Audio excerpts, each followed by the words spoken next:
how did this idea come about for you, Illana? I know you were pursuing another career. You had maybe a phony baloney law degree from someplace. Something, I don't know, a lot of fluff. Yeah, I was a lawyer, and I always thought I wanted to be a lawyer. My grandmother was a lawyer when women were not. She graduated from Brooklyn Law in 36. Wow, that was, how many women in her class then, do you know? I think two. I think she was one of two. Wow. The picture is amazing. I mean, it's just all these guys and then the two women front and center. But she loved her job, and I think I was sort of preconditioned to love it. And then when I got to law school, I knew I loved it. And I never thought I'd do anything except practice law, truthfully. Yeah. And I was at the same firm the whole time. A very fancy firm here, Illana. It was a fancy firm. I was at Skadden Arps, and I was there twice, actually. I did mergers and acquisitions for 5 years in the very beginning, straight out of school. Then I stopped for 6 years when my kids were small and was home. And then I went back for another 10 years as soon as my youngest went into a full day of school. And I mean, it was great. I love that firm. And the mentorship I got there, I think, was a huge inspiration for me to try to do this. Tell young folks who might hear this, what was your 5 years like there? What was your first year like in Skadden? Big M&A firm, notoriously hardworking, smarter than smart. What's your work life like? Because we know you didn't have any personal life. None at all. It was a circus, and it was the Wild West, and it was all of it rolled into one. And I could not have loved it more. I'm going to date myself, but this is at a time when I started out. There's no email. There's no remote access. There's nothing like that. You are at the firm. We had faxes. We had Westlaw and all the other bells and whistles that they had then, but you had to be on site. And there was huge value in that because you learned from these mentors, from these rock star lawyers in person. You followed them to meetings. You sat in their office and heard them on the phone with their clients. You learned by osmosis. And that, I think, elevated what you could do in just a rapid fire way, because there was no sense of, oh, you're a first year associate, you can only do this. If a partner liked your work and you were there all the time doing it, there was no ceiling to what you could do. Yep. And that I really loved. They did not move us in lockstep quite so much. You could just take the ball and run with it if you wanted. They wanted you to run very far and very fast. I slept in my office more times than I can tell you. I can tell you exactly how to flip over your desk chair and make it a pillow and sleep under your desk.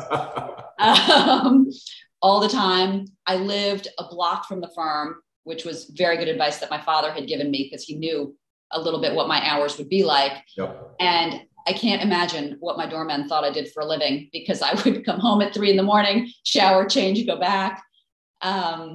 But what I loved about the firm and the work there, and it's true today at that firm, is that the problems that come from clients there are the hardest, and the challenges need the most creative solutions. No one gets to Skadden if their local counsel or their general counsel can solve the problem. They get there because the problem's so big and so thorny and so complicated that they need just a fleet of varsity players in every area to come in and to be there and to see your deal in the paper the next day and to work with on every level, the tax counsel, environmental, the corporate finance. Everyone is at the top of their game. There's nothing like it. And you're learning from all of them. All of them. If you're listening hard and you just keep your eyes open all the time, everyone wants to answer your questions. Everyone wanted to see you succeed. I found it a really supportive, encouraging place. You were hard charging all the time. Now, Illana, you're peculiar and symptomatic both of the dilemma that the Wall Street firms, the accounting firms, all the professional service firms and law firms have to deal with. They all want to attract talented women to their ranks. But there is a biological issue here. And thank God, because if men had a bad children, we would have been extinct as a population a long time ago. So how did Skadden think about that? You said you worked there for 5 years, then took 6 years off, and then came back for 10. That's what they all hope will happen. It doesn't happen a lot or enough in their opinion. What did you see there? What are you seeing firms do to try and attract that talent and retain that talent? And what advice would you have for firms that are wrestling with this issue? They want to achieve better gender balance. It's a great question. I think I know for myself, I felt at the time like I was a very 100% focused person. I knew the time commitment. I knew the level of overall commitment that that place takes. And the minute I had my daughter, I felt that I was not going to be able to give what that job required at the time. And I think the firm respected it. I just said, I'm stopping. I will be back, but I need to do this. And then I had 2 kids in 20 months. So, it was all hands on deck for that. I don't know that they were sure I would come back, but when I said I wanted to come back, I don't think many people were surprised. And they immediately said, let's make it work. Let's figure it out. You can start part-time. You can extend it. Let's start it for 6 months part-time, see how it feels, and go full-time. I went full-time pretty quickly. And then I was in a slightly different area because I just didn't want to travel as much. That was the one thing. It was really hard to just jump on a plane at a moment's notice. I used to have a suitcase packed all the time. So I wound up doing something called knowledge strategy for them, where they wanted to build a new department that would leverage the firm's internal knowledge and specifically deal knowledge. So they needed someone who knew M&A, who knew the players and how the deals were structured. I had no tech background, but to build an internal database where you could access the latest and greatest really quickly and get all the information you needed. So it wasn't just in, Joe's head or Diane's head. Right. There was a central repository of deal knowledge. Right. Let's go talk to Joe Flom and find out everything he knew about this deal and put it at someone's fingertips. Because we were getting to the point where you could be in a cab and pull it up on your BlackBerry at the time on your way to a deal negotiation and see how it was going. So I worked with Tom Kennedy, who was an M&A partner at the time, on that. And that was successful. And it grew. By the time I finished 10 years, the department was built out. We had 35 practice areas built with this type of internal competitive advantage that was fantastic. You said you weren't a technologist. Did you become a technologist? I relied very heavily on a team of all-stars at Skadden. I was the girl who would walk in and say, here's what the tax department needs. They need to be able to push this button and have this pop up. And I could speak the legalese. And then they would say, stop talking. We understand. We will build it. Each department needed something different. It had to be tailored to the way they worked. Yep. But it was fantastic. And to my knowledge, no other firms at that level were doing it at that time. And Skadden had a lot of foresight. They put a lot of resources behind it. They gave me access to everyone and threw their tech team behind it, which was terrific. What a learning experience. It was great. And it exists today. I mean, it really has grown. But back to your point about women, what I tried to do while we were building that department was to reach out to women exactly like me who were, valued in their practice area, but left for family reasons. And I said, we've already trained them. We already know they know the work. And we've put a lot of time and effort into developing them, bring them back. Their job doesn't have to be a full-time role. They're not billing to clients. And that's what we did. And it was very, very valuable. And we regained a lot of talent we thought we lost. Well, you have someone like yourself who's a trailblazer, shows the initiative. And frankly, I'm going to betray a prejudice here, but you had a firm that was thoughtful and open and had the right intention.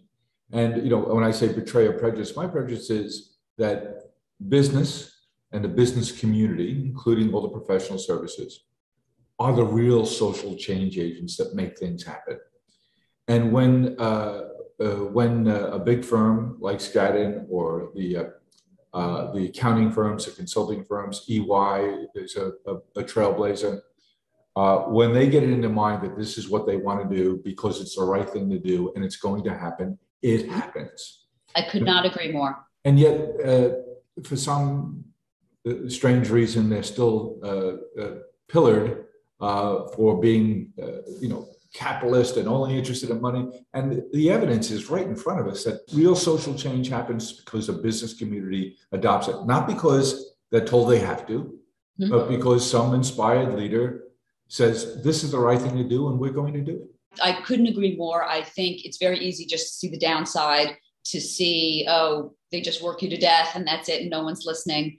But they are listening. And they're particularly listening when they see something with a vision, someone that's looking at a problem with clear eyes and saying, you've already placed these resources here, bring them back, develop them more, and at the same time, build some internal advantage that's going to leverage all of the other people that you're bringing in for the first time. They just jumped on it, but they trusted the talent that was coming back. I think everyone was thrilled to see people come back that they thought they had lost. And if they could be used in a different way and bring value to the firm again, everyone was happy. I can't speak for any other firm. My entire career was at Skadden, but I'm still in contact with them today. And it is still that type of firm. They listen to their people with a very thoughtful ear. So till children, in that 5-year time frame that you took off, where did you live then? Did you live suburban? Did you live in the city? We were in the suburbs. We moved back to the town actually where I grew up, and I met my husband in that town. Oh, so nice. We had all 4 grandparents there. Yeah, we met in 7th grade. All 4 grandparents there, huh? Yes, which was a gigantic help. As a grandparent, I'm all for recognizing the value of having grandparents in their grandkids' lives. It's priceless. There were days I wanted to weep when one of them was going to walk out the door. I just wanted to keep them. Well, what the benefit of an intact family and a support system around you, which probably played a big factor in you being able to go back to Skadden after those years. It did. I didn't want to depend on grandparents, for full-time childcare. They were a huge source of just comfort and encouragement and telling me that I wasn't messing it up. But I waited until my youngest was in a full day of kindergarten and I had those hours to go. And then as everyone started getting into sports, both of my kids played a sport every season. It just extended my day really well. Yep. But having the grandparents involved all the time at their events, my kids walked into their grandparents' houses. They would kick the door down like they owned the place. They just were very comfortable everywhere. As it should be. And you know what? As it should be. There's such value in that. And the idea that it sounds silly, but you talk about mentorship. They were asking my parents and my in-laws tons of questions, but they now ask my kids all these questions to watch my kids advise them on whether it's social media or new technology or something. They have a comfort level and an intimacy, which is beneficial at every level. We're blessed to have 7 grandchildren. The oldest is 13. They all live nearby. They keep moving closer. Apparently, there's You've done something right. on inexpensive, call it free babysitting. Yep, but joyously so. But over the most recent holidays, I was struggling with my iPhone to figure out how to create these different kinds of text groups, and I wasn't doing it right. And I said to my son-in-law, who's a very talented fellow, a banker, but very tech savvy. He's a tech banker. And I was asking him how to do it. He goes, wait a minute. And he called over my grandson, who was 9 at the time.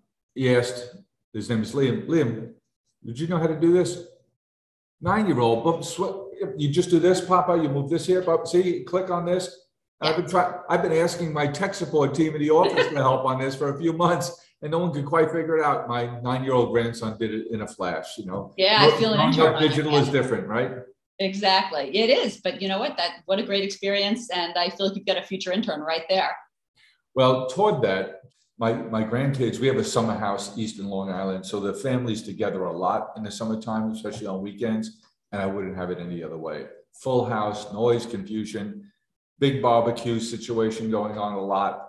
But my grandkids get a kick out of the fact that Papa is a Coldplay fan. Nice. And they think, it should be Lawrence Welk, but I got to check a box on my bucket list 2 weeks ago tomorrow. Out in your neck of the woods there, out at MetLife Stadium, Coldplay was performing. Oh, so great. So we got a bus and we got a big box, and it was kids, grandkids, nieces, nephews, brothers, sisters, their kids. And we filled up this bus and this box, and we had a grand time. And my fondest memory of that night is the 4-year-old and the 100-year-old, all of us dancing at the same time with our electronic wrist bracelet. I was great. But that night, I love this image. And my wife and I in a bus on the way home that night, I said, I'm going to find an excuse to do something with each of those kids, each of those 7.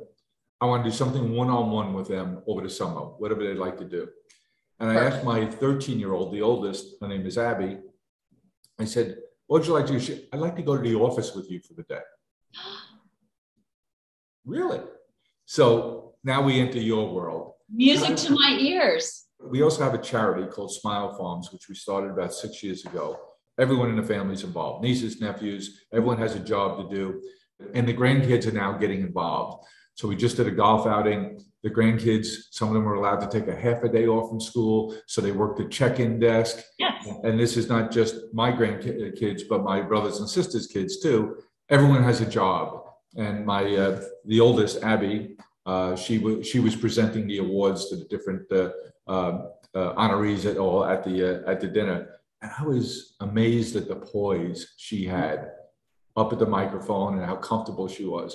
So I'm looking forward to spending the day with her at work together. And that's pretty much what you're trying to engineer: exposure, widening the lens of their vision when they see opportunities, when they walk around an office and say, well, what does that person do? Or they're in the factory and they say, what is that job? And if they don't get those exposures, they don't know that it's not just a fireman, a policeman, a male person, a nurse, a doctor, a teacher, that there's a myriad opportunities. So how did you get this idea? How did this become your passion? And how did you begin? I love the question. And I absolutely love that she asked to go to work with you. I really do want to hear how that goes, because I think that's such a fantastic. I tell you, I'm really looking forward to this. I would imagine. When I was working, and both my kids were in school, my daughter was in middle school at the time. And I realized that she really did not know very much about what I did every day. And that was largely my fault. I would come home from work and the focus was so wholly on the kids that I wasn't talking about work. When they would do homework, I might get back and do more work, but I was not bringing my job front and center.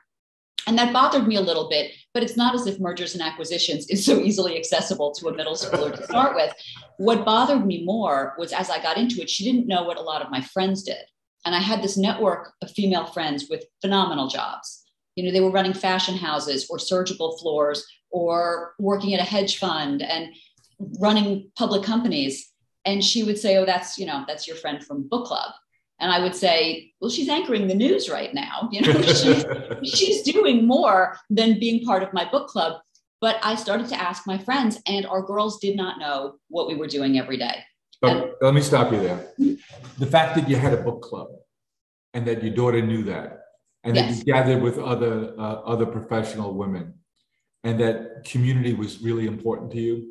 Yes. And being deliberate about maintaining a social network, all of those things she was learning that because you had a book club. But it also sounds like you and I both, I'm a lot older, but have a little hangover from our parents' attitude in terms of work is work. Yes. Home is home. Yes.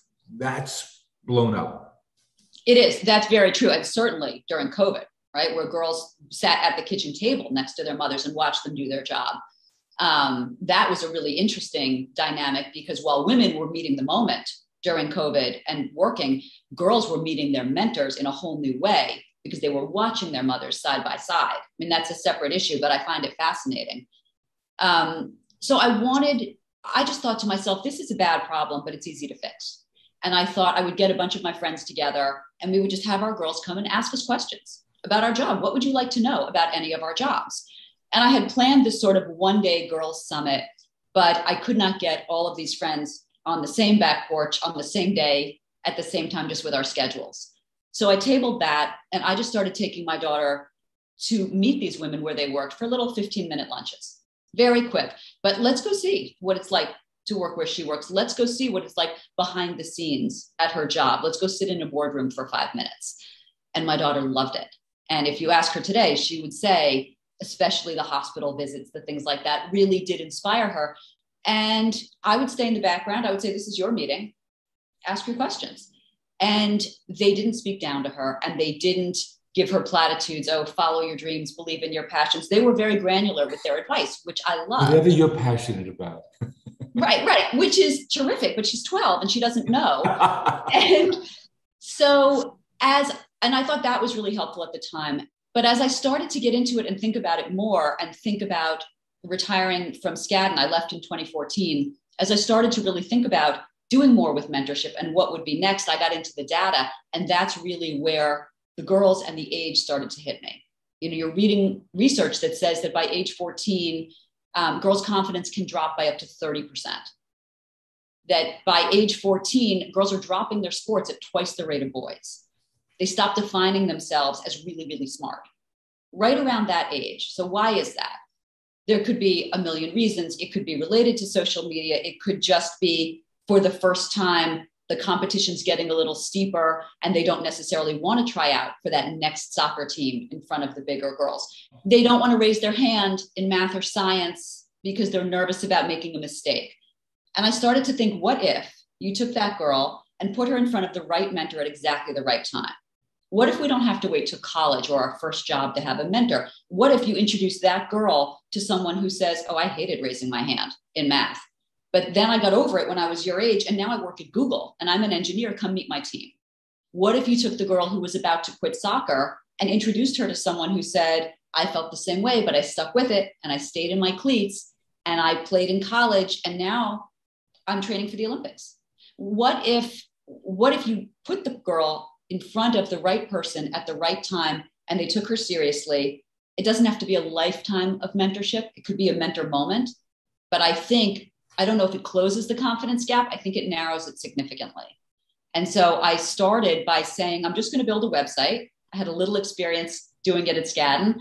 I'm going to build a website and it's just going to be literally knowledge strategy for girls. Let's just put a website up, free, no ads, no sponsors, pushing resources out to keep girls close to what they love. If all of your friends are cheerleading and you really love chess, let's put some chess resources up. Yep. If you want to learn more about space, let's get some quotes from astronauts. And it was just role model quotes and things like that. And I launched it in 2016. I called it Etre because it means to be. And I like the idea of asking girls who they want to be. I didn't necessarily want to say, tell me what you want to be. Frankly, I think with college applications, we ask that of kids too early anyway. Tell me exactly what you want to major in when you're 16 or 17. It's hard to know. Yeah. But who do you want to be? The pages on the website are keyed that way. Be Smart has academic and particularly STEM resources. Be Informed has age-appropriate news resources. Be Strong is all about sports. Be Charitable is self-explanatory. Be Innovative is all about young female founders. Who do you want to be? And I just put resources up and then said, I'm going to need a board. So my board was all middle and high school age girls. And I said, give me feedback. What else do you want to see? Who else do you want to hear from? But the big thing that changed it and made it grow was every day I sent about 5 cold emails out to women I didn't know saying, I've just started this. I don't know what I'm doing, but I'd love your feedback, good or bad. Just any suggestions at all, please bring it. And Ariana Huffington wrote back within 6 weeks of the website launching saying, I love what you're doing. I would like for you to write for Huffington Post. Send me a video of you with your girls on your front. We taped it on our front porch. Send us your logo, which was terrifying because I didn't have a logo. So I took. You do now. I do now, but I took a screenshot of Etre on the top of the website. And for the first 2 years, we had the worst logo ever. Grainy, horrible, because Ariana Huffington had it and we were staying with it. But that really gave me a voice because it let me write. I wrote monthly for Huffington Post. And then when she moved to Thrive, I moved to Thrive, breaking down topics for girls. Let's talk about equal pay. Let's set it up like it's a middle school math problem, but let's make the math make sense. Let's talk about women in sports. Let's talk about what midterm elections mean, not underestimating girls and anticipating their questions or collecting them from our girls. And that really was the inspiration. I think it started with my daughter, but the more I got into the data, I felt like middle school was the sweet spot to bring mentorship in early. Let's bring in early and very diverse access to mentors at an early age and let girls ask their questions. What happened after that, I never would have expected with the company visits, but all of those things happened because of the girls. You know, everything that happened next in 2017, one of my girls said, I want to bring it to my school. Why can't my school have a club like this? I hadn't thought about that. You've already had an impact on us as recently as yesterday. Really? Lisa Sabat is our producer. She's my chief of staff. Wonderful young lady, mom of 2. Did what you did, took a few years off, back to work now. And we're very lucky that we were aware that she was returning and we could put a net over her right away and drag her in. But we were chatting about you yesterday and the value of mentorship. And she was touting some of the statistics you just shared with us about the impact of mentorship. And today, this afternoon, the lady who runs HR for us here at Flowers, her name is Faith Bradley. Lisa and I stopped by her office yesterday and said, I know you're presenting next year's HR plan. And we'd already given her a list of a lot of things we want to see in the soup. But we stopped by yesterday and said, Faith, one of the things we're going to be keenly interested in is your ideas and plans to re-energize our mentorship programs around the country for our company. She said, you will be pleased. So you've already had an impact on this little company here at Flowers to make sure we're shining the right light on our mentorship programs. And one of the things that was most attractive that Lisa shone a light on yesterday was the impact you say that mentorship has on retention. Yes, I think it's true. I think Forbes has said it, mentees are 5 times more likely to be promoted. And people who have been mentored are 90% more likely to mentor somebody else. It is not just good for companies, the bottom line in terms of making sure that talent teaches talent. But I think that people who receive mentorship at a place that they love are so likely to continue that. It is self-sustaining. And that's true at the corporate level. And I think it's true in after school clubs where I have a senior who's graduating who passes the baton to a freshman to continue the club because they've watched somebody lead the club. You can teach someone to be a founder. You can teach someone to say, we're bringing this to the school and it's going to change the campus. I think the same thing is true at a company as large and successful as yours to say, let's teach that company culture. What made us successful? We have to keep reiterating it. We have to keep institutional knowledge here. And you can't control a culture, but you can influence it. And if you let things get stale, they'll go away. Right. And I think everyone has something to learn from someone else, and everyone has something to teach somebody else. So and it's not hierarchical. You don't only learn from up. Right. There can be reverse mentoring. There's peer mentoring. I mean, there are a million labels. But if you've created a culture where people are learning from each other and actively listening to each other, I think the mentorship is going to happen organically.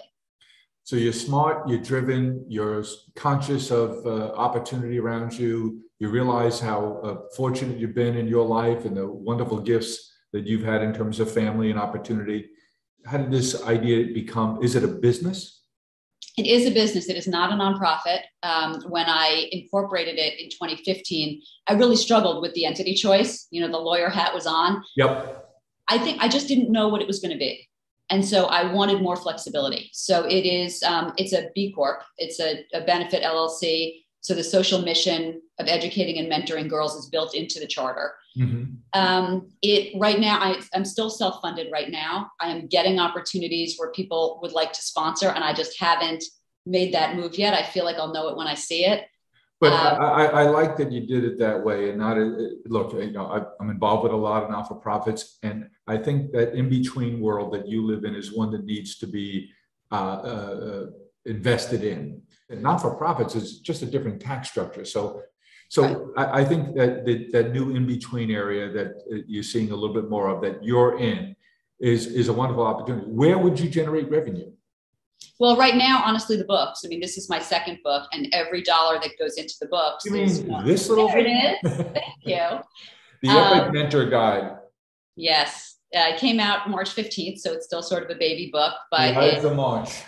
Yes, but I couldn't be happier with the reception and the response to it. And I can already see, I mean, just between us on the podcast, I can see the idea of a series because this will be one way to bring revenue in and keep us funded for a bit, with the idea being that every visit to a company will always be free for every girl everywhere. I mean, that I'm committed to.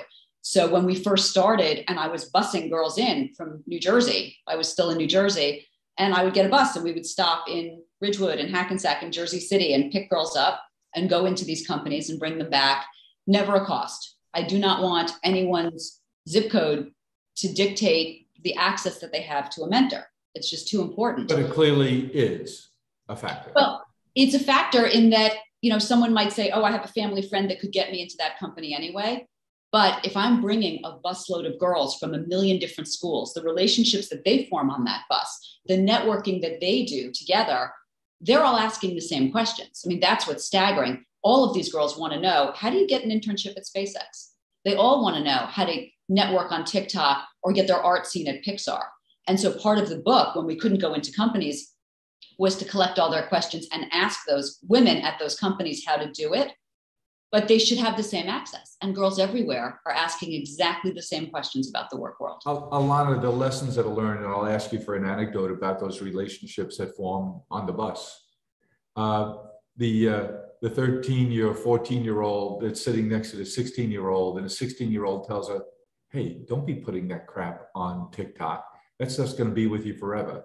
Right. That makes more of an impression on that 13-year-old than 100 adults preaching it all day long. Right? It does. And the coolness factor of the whole experience. The girls pick the companies. So right away, I'm not taking them to a company they don't want to go. So they're on a bus to go to YouTube or Google, wherever they're going. Or someplace cool like 800 Flowers. Someplace cool like 800 Flowers, which don't tempt me more than once. But I didn't dangle a hook without thinking about it. I love it. I love it. The coolness factor of the trip itself. Then she's surrounded by girls older or from a different school or anything like that together. They are all interested enough in where they're going that they have a common ground to start with. They're not completely random. They've got this bond because they all want to be at this company and have asked to go. They're all talking about what they want to ask. The bus rides home are some of my favorite anecdotes because then I'm really quiet and I have an ear to the back listening to what they're saying. And they're talking about what this one woman said about how she got her job and she stalked the lobby of this company until she saw the president come in and had the guts to go up to him. And so you're training stalkers. Come on. I know, but in a good way, in a vicious way. But they're talking about what that one woman was leading her team and the whole team was men. And did anyone else notice the fact that she was the only woman in the room and she was leading the team? That the guy brought the coffee and they noticed the smallest things. They compliment each other on the questions they asked. Oh, I was going to ask that, but you asked about negotiating a salary, or you asked, what she majored in college. And then you hear them whispering in the back, we're going to be the people that answer the questions someday. And they're sitting in a seat with a bunch of girls they just met 3 hours ago. And they're all talking about how they're going to be the ones answering the questions at the front of the boardroom someday. Any stories stick out in your head about the impact from the earliest days and relationships that might have formed? What we're seeing now, and this is really new. So it started in 2016, but I didn't start going into companies till 2018. And that, again, an idea from one of the girls. It's great that we interview them. Why can't we go there? And the minute we went, Spotify hosted our first. The minute we went, I knew that this was going to be the heart of Etre. It's bringing the girls into the room. Now that girls who started in 2018 are going off to college, maybe they were in middle school or high school, and now they're in college, they're reaching back to the women they met. Hi, I met you at Goldman Sachs when I was a freshman in high school. Now I'm interested in majoring in finance. Could I ask you a question by email? Would you look at my LinkedIn profile? And the women are doing it. So there's this nice loop that's closing right now as our girls first start to go to college. And I cannot wait. Etre Campus started very organically because of that, to keep the girls in college connected to this network that is ever expanding. And there's no connection I won't try to make. If a girl emails me and says, oh, I met this woman at the stock exchange, do you think she'd talk to me? I'll absolutely ask. I'm fearless to ask for these girls. And I'll say that she may say no. She may not be able to. She might recommend you speak with someone else on her team, someone more junior, but let's see. And so those relationships are just starting to form, and it's so, so exciting to see. So what impact has this had on Sophia and Lawrence? They laughed quite a bit because they thought that I was retiring, and they knew all of this that is going on. My daughter takes personal pride in this. She has a tiny little E tattoo on her wrist. So I love that. I think they're amused more than anything else. I think they see podcasts and books. And I think I did the Today Show. And at that point, they were like, you really have to stop saying that this is a passion project. You're doing it. I hope they're proud. I think they're amused. But both of them were so much of the inspiration for this, because you want them to see that the ball isn't this big. The ball is this big. And to ask every question. I say it ad nauseum, but raise your hand, don't lower your standards. I say it to my girls, I say it to my kids, but I truly mean it. And I think they see that asking questions pays off. My husband, I think he is the most patient man on God's earth. because he'll walk in and see, 100 Etre water bottles in the hallway. And what are we doing? But he was the one who said, do this with the same commitment and the same intensity that you've done everything else. Don't treat this as a hobby. Get into it if you're into it.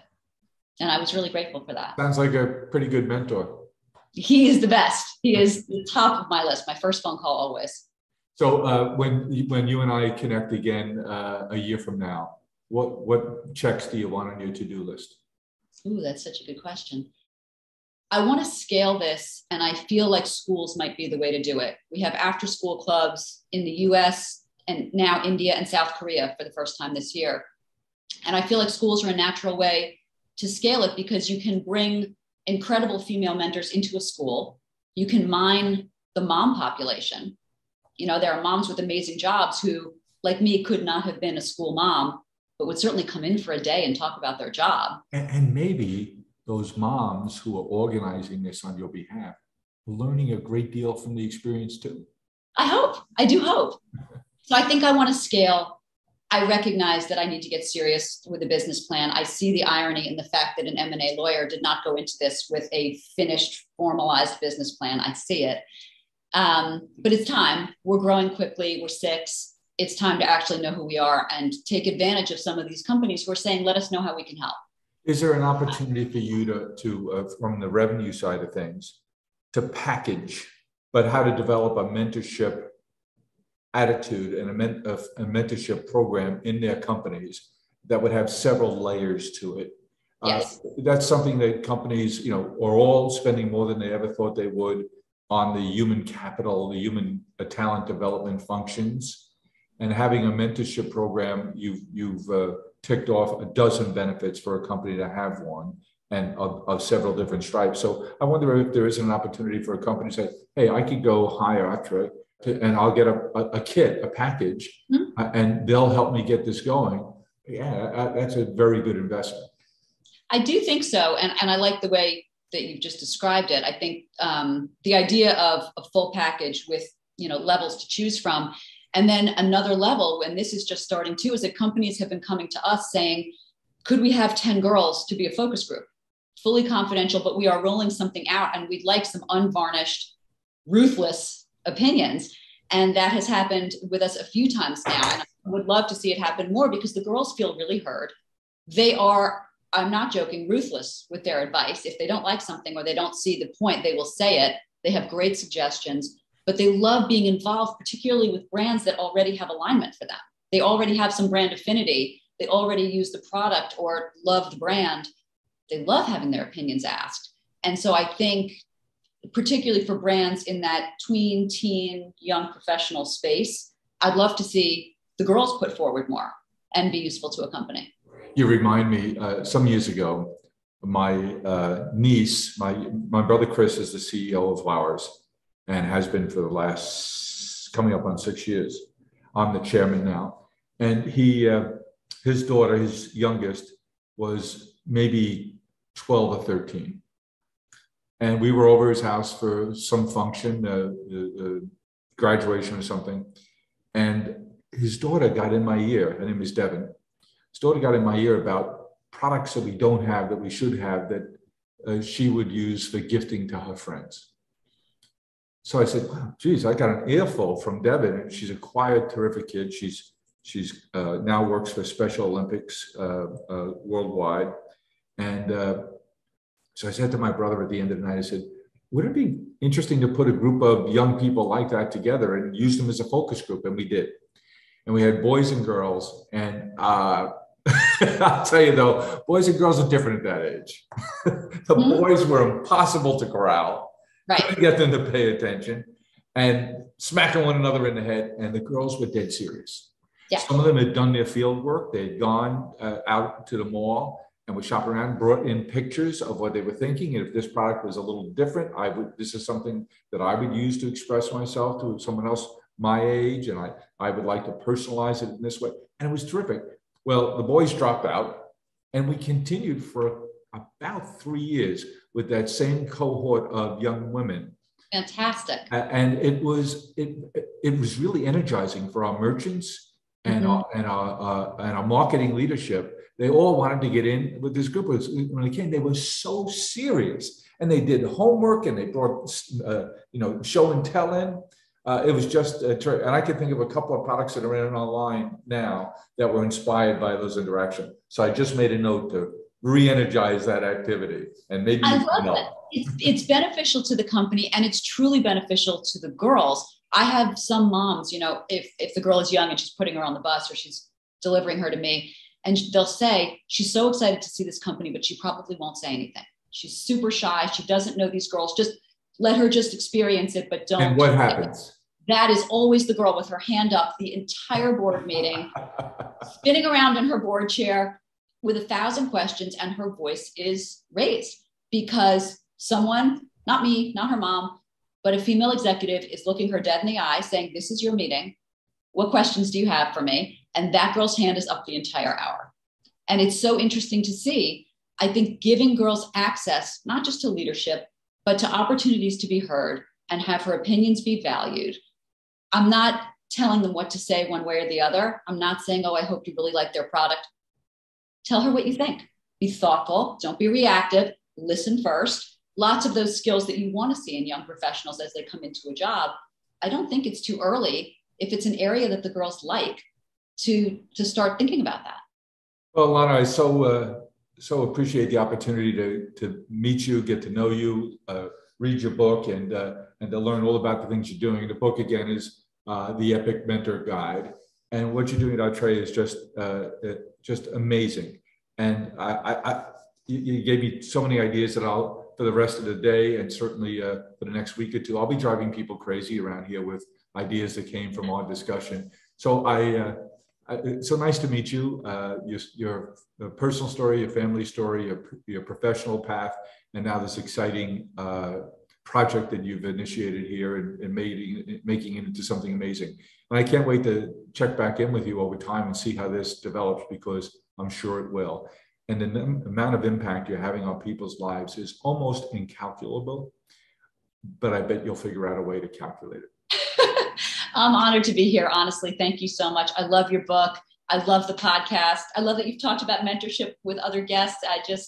I'm delighted to be here. Thank you for having me. Well, we're going to keep track, and I bet there's a little follow-up conversation in terms of what we can do to help you in your mission at this little flower shop that we operate here. I'm honored. I'd say the word.